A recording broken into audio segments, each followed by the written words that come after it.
සිරස superstar වේදිකාවෙන් බිහිවෙච්ච අපි අද වෙනකම්ම ආදරය කරන චරිතයක් තමයි අමිල පෙරේරා කියලා කියන්නේ. මම හිතන්නේ ගැඹුරු හදට වශී නොවන කෙනෙක් නෑ. අමිල කොහොමද ජීවිතේ? හොඳයි හොඳින් ඉන්නවා. දැන් වැලන්ටයින් ඩේ එක ළඟ වෙනවා.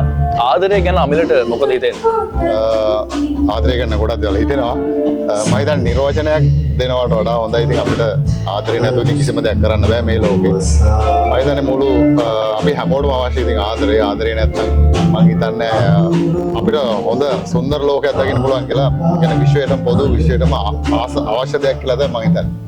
දැන් ආදරවන්තයන්ට විශේෂම වෙච්ච දවස තමයි පෙබරවාරි 14 කියලා කියන්නේ.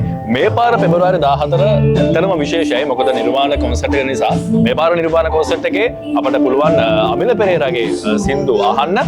නිර්වාණ කොන්සර්ට් එක ගැන මොකද හිතෙන්නේ?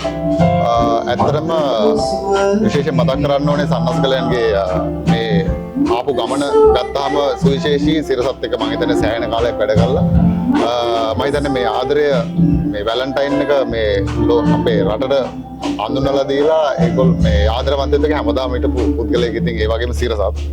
ඉතින් මේකේ විශේෂත්වය තමයි මේ අවුරුදු 20 ඒ 20 ගානක අතීතයට ගිහිල්ලා ආය අතීතයේ තිබ්බ දේවල් මෙතෙන්ට අරන් ඇවිල්ලා එකට කැටි කරලා හොඳ කොන්සර්ට් එකකින් එළියට එනවා. ඉතින් සුවිශේෂී කොන්සර්ට් එකක් මේක. මොනවා වෙනද ඊට පස්සේ රිහර්සල්ස් කරනවා, කට්ටිය කැප වෙනවා.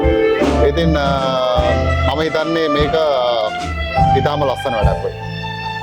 නිර්වාණ කොන්සර්ට් එකේ අමිල පෙරේරාගේ හඬ අහන්න, ඒත් එකම ඒ පර්ෆෝමන්ස් බලන්න ඔයත් අනිවාර්යයෙන්ම අමතක නොකර එදාට එන්න.